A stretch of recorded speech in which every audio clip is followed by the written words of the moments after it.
Hey everybody, Dave here. We are excited to announce our new subscription program, CyberWire Pro, that will be coming in February. For cybersecurity professionals who need to stay abreast of their rapidly evolving industry, CyberWire Pro is an independent news service you can depend on to stay informed and save time. This unique offer includes valuable content such as exclusive podcasts and newsletters, exclusive webcasts, thousands of expert interviews, and much more. Sign up to be one of the first to know of the CyberWire Pro release at thecyberwire.com/pro. That's thecyberwire.com/pro. Check it out. Someone has been running a DNS hijacking campaign against governments in Southeast Europe and Southwest Asia, and Reuters thinks that someone looks like Turkey. Experts would like to see a more thorough forensic analysis of Mr. Bezos' iPhone. That hack may look like a Saudi job, but the evidence remains circumstantial. Interpol's Operation Night Fury dismantles a gang that had been preying on e-commerce. And farewell, Clayton Christensen, theorist of disruptive innovation.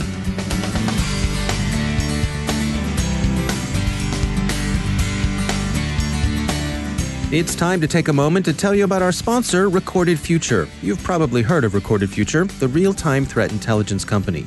Their patented technology continuously analyzes the entire web to give InfoSec analysts unmatched insight into emerging threats. We subscribe to and read their Cyber Daily. They do some of the heavy lifting in collection and analysis that frees you to make the best informed decisions possible for your organization.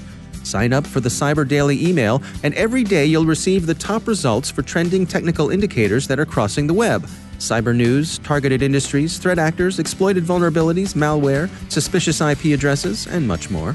Subscribe today and stay ahead of the cyber attacks. Go to recordedfuture.com/cyberwire to subscribe for free threat intelligence updates from Recorded Future. It's timely, it's solid, and the price is right. And we thank Recorded Future for sponsoring our show.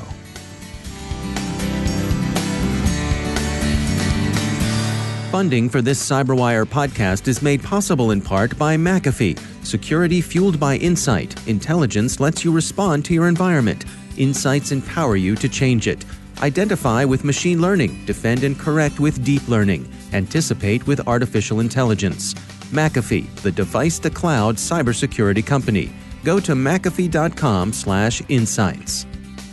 From the CyberWire studios at Data Tribe, I'm Dave Bittner with your CyberWire summary for Monday, January 27, 2020. Reuters, citing British and U.S. officials speaking anonymously, reports that a major cyber espionage campaign is in all likelihood the work of Turkish services. The effort targeted some 30 organizations, including government agencies in Albania, Greece, Iraq, and Cyprus, as well as some domestic Turkish groups, including at least one Freemasonic lodge, thought sympathetic to the failed 2016 coup. The campaign made large-scale use of DNS hijacking. Reuters sources told the news service that their assessment that the campaign was a Turkish operation depended on three things. First, the victims included the governments of countries that are strategically and politically important to Turkey.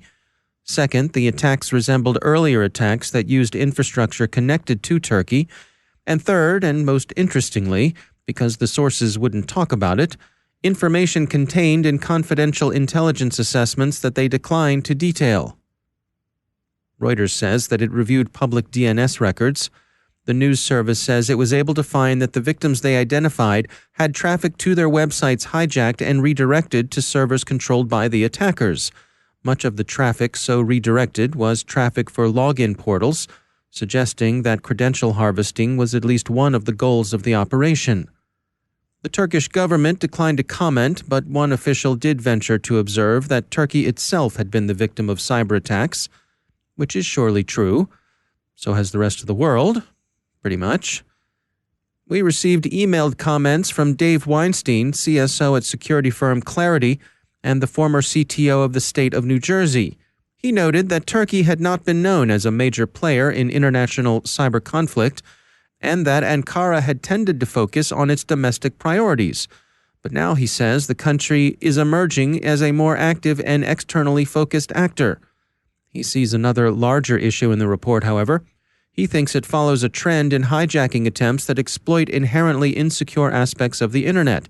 As Weinstein puts it, quote, "The DNS system relies in large part on trust, an element that state actors are apparently both willing and able to compromise for the sake of intelligence collection." Observers would still like to know more about what actually was found on Jeff Bezos' phone. The device FTI Consulting said with medium to high confidence was compromised by Saudi Arabia's government. It seems something was going on in the phone. Text messages from the Crown Prince, for example, suggest that he was better informed about Mr. Bezos' amours than he should have been, and knowing things like that would be consistent with hacking. But this is circumstantial, as is much of the other evidence the report cited. As several experts told Security Week, the investigation didn't proceed beyond the circumstantial.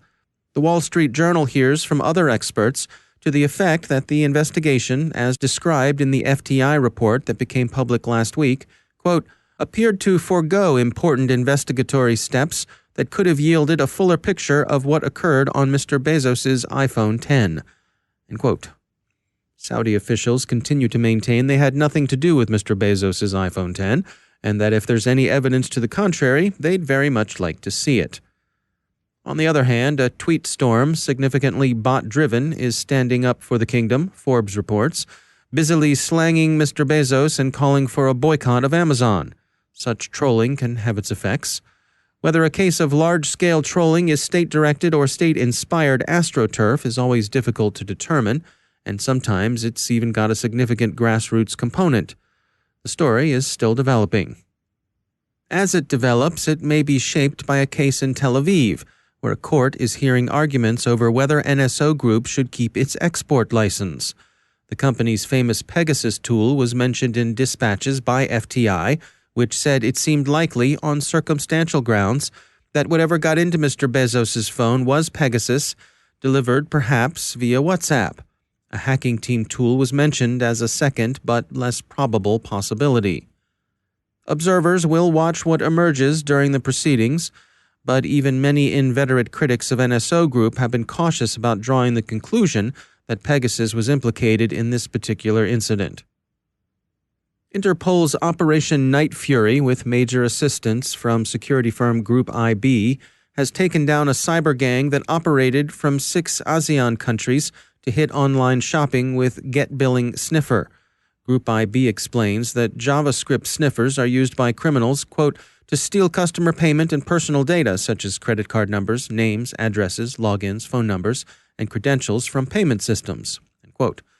The company's investigation found some 200 sites infected with the get-billing sniffer. Those sites, in keeping with the borderless quality of e-commerce, are spread throughout the world, not just Southeast Asia, but Australia, the Americas, and Europe. Group IB thinks it likely that more infected sites will come to light as 5 other ASEAN national police forces complete their own investigations. Interpol said that the investigation they coordinated led to authorities in Singapore taking down 2 of the command and control servers the gang was using. It also enabled the Indonesian National Police to arrest 3 individuals. Similar hunts for servers and perps are in progress in several other ASEAN countries.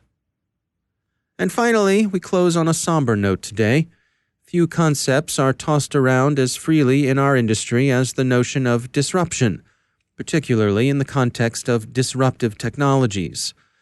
But unlike many of the buzzwords that so fill business discourse, disruption is actually a concept that has some content and rigor behind it. The writer who formulated the concept, Clayton M. Christensen, professor at the Harvard Business School, died last Thursday at the age of 67, losing his struggle with leukemia. His book, The Innovator's Dilemma, is worth reading, as is his essay, How Will You Measure Your Life? Our condolences to his family, friends, and colleagues as we recognize the completion of a life that measured up pretty well indeed.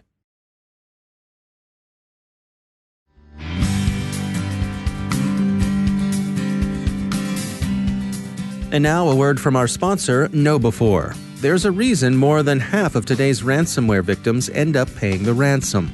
Cyber criminals have become thoughtful, taking time to maximize your organization's potential damage and their payoff.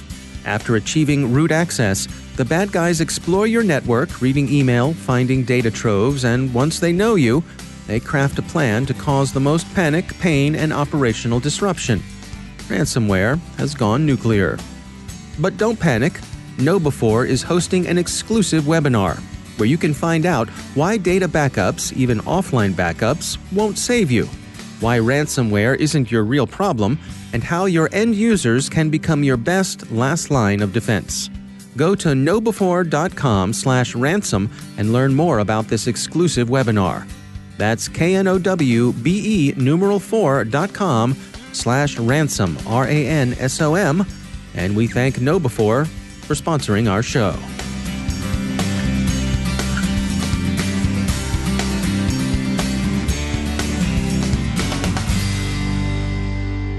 And joining me once again is Robert M. Lee. He's the CEO at Dragos. Rob, it's always great to have you back. We are starting a new year here, and I wanted to get your take on what are you looking ahead to as you look towards the horizon. What do you see coming in the ICS space for 2020? Awesome. All right. Only for you, by the way. All right. I want to start this off correct. That I get asked all the time for predictions and what's coming by all the different magazines that talk to me and publications and similar, and I always turn it down. But for the CyberWire, I will break my rule and I will give you, with a finger in the wind, here's what I am seeing. And so take it with a grain of salt, but here's what I think. I think in the larger community, so not just ICS specific, but the larger community, because of all the momentum we've seen and starting to talk about tradecraft and thinking about threats beyond just malware exploits and vulnerabilities, but actually for what they are and humans on the other side of the keyboard. Because of that movement, and I acknowledge that not all the community is there yet, but because of that movement, we are going to have to look back at what we've done to date. And what I mean by that is we have made a lot of security investments and strategies and implemented a lot of things around the community, especially in enterprise companies, where we were doing it off of one basis of knowledge, and now we have another. And I think that is going to drive a much deeper look at collection and detection strategies and response strategies, and not just, here's a tool, let me buy it, what do I think it does? I think on a day-to-day basis, analysts get abstracted way too much from collection. It's kind of the example where an analyst in front of a SIEM takes an indicator, throws it through, and goes, yep, no alerts, we're good. When the real question should have been, did we ever collect the data that would have been required to validate or invalidate that question we just asked? And I think as we think about tradecraft and get to this higher order of thinking in the community, we are going to have to very critically look at the collection and detection strategies we put in place. And my recommendation for those companies is think about the response strategy first. Like what is the executives going to ask questions about? What are you going to need for your business? What are the actual business requirements? And work backwards. Well, if I'm going to have that level of response, I got to have this strategy towards detection. And if I've got this strategy towards detection, I got to have this type of collection. I think that's going to hit a lot of companies in the face, but I think we're up for the challenge. On the ICS side, on the industrial control system side of the operations technology community, I think we can kind of pole vault forward and look at a lot of that. But I made a prediction a year or two ago. Dale Peterson put me on stage at S4, which is always a good conference. There's really a couple really good conferences in the ICS community. I'm sure they're all great and wonderful, but I generally love the SANS ICS Summit and S4 and maybe CS3 Stockholm out in Europe.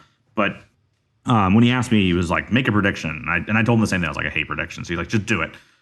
Fine. And I got on stage and I was like, our security professionals one day will know more about our operations than our operators. And I just kind of said it in the moment, thinking, it's out there, And then I stepped back and I was like, I think I believe that. So as I think about it, I'm like, actually, what made really good security analysts anywhere else in the world was a deep understanding of how the system or system of systems worked in the first place.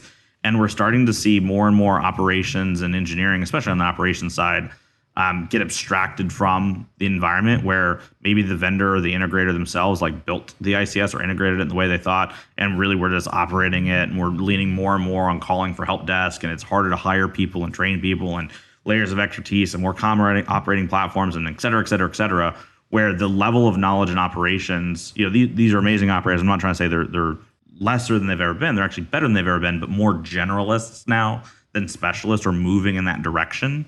And actually, it's the exact opposite of what we're seeing in the need of security of more specialization, especially with the level of automation and digital transformation that's happening in the industrial world.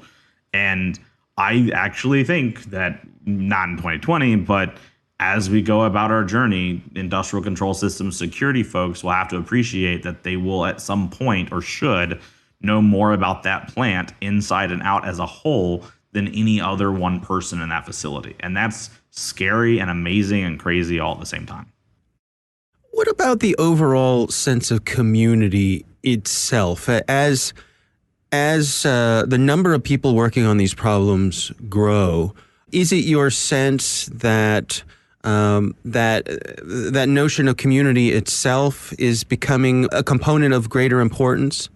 It is, and I always hear when people talk about the community or a community, I always see people that kind of snipe on social media or whatever, and I don't think it's misplaced or malintended, but they kind of snipe, well, there is no community, like there's all these various little communities, and like, yeah, for sure, but we're still a community.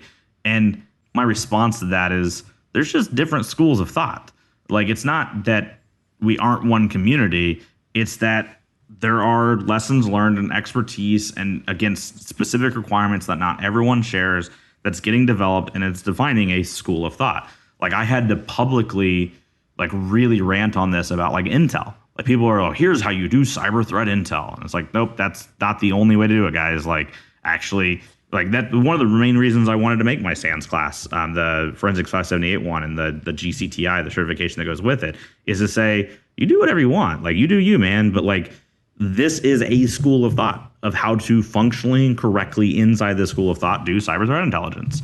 And put a stake in the ground going, here's the vernacular we use and the lexicon. Here's the mental models and the structured analytic techniques. And here's the type of requirements we see. And you're not subsetting the community. You're just saying, here's one option as a full package of kind of a school of thought. And I think we're seeing the same thing in industrial control systems, where I'm very opinionated about what it takes to go toe-to-toe with the adversaries. I'm still not a fan of considering things like anomaly detection or protocol behavior analysis, or they want to flavor the marketing terms, as a detection strategy for ICS. You're going to get tens of thousands of false positives a day to an analyst, and that's not no analyst has ever sat there and gone like, you know what I want? I'd love to have 100,000 contextualist alerts to go through today. Like, that's not a real answer. But other people may have different requirements. And so instead of saying you're wrong, it's really just a school of thought. And I'm lucky that, SANS has been kind of a neutral player in this to codify that school of thought. And so that's what we do on the SANS ICS curriculum. If you look across ICS 410, ICS 515, my class, and ICS 612, the new class they have, all of those certifications and process really is a school of thought. So I think it's a long-winded way to answer your question.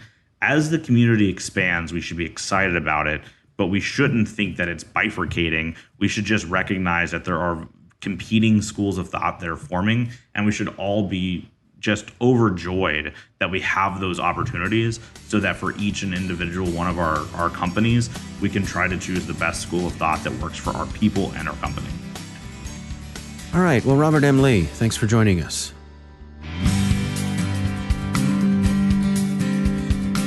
And that's the CyberWire. For links to all of today's stories, check out our daily news brief at thecyberwire.com. Thanks to all of our sponsors for making the CyberWire possible, especially our supporting sponsor, Observit, a Proofpoint company and the leading insider threat management platform. Learn more at observit.com. Don't forget to check out the Grumpy Old Geeks podcast, where I contribute to a regular segment called Security, Huh? I join Jason and Brian on their show for a lively discussion of the latest security news every week. You can find Grumpy Old Geeks where all the fine podcasts are listed, and check out the Recorded Future podcast, which I also host. The subject there is threat intelligence. Every week we talk to interesting people about timely cybersecurity topics. That is at recordedfuture.com/podcast. The CyberWire podcast is proudly produced in Maryland out of the startup studios of Data Tribe, where they're co-building the next generation of cybersecurity teams and technologies. Our amazing CyberWire team is Elliot Peltzman, Peru Prakash, Stefan Vaziri, Kelsey Bond, Tim Nodar, Joe Kerrigan, Carol Terrio, Ben Yellen, Nick Valecki, Bennett Moe, Chris Russell, John Petrick, Jennifer Iben, Peter Kilpie, and I'm Dave Bittner. Thanks for listening.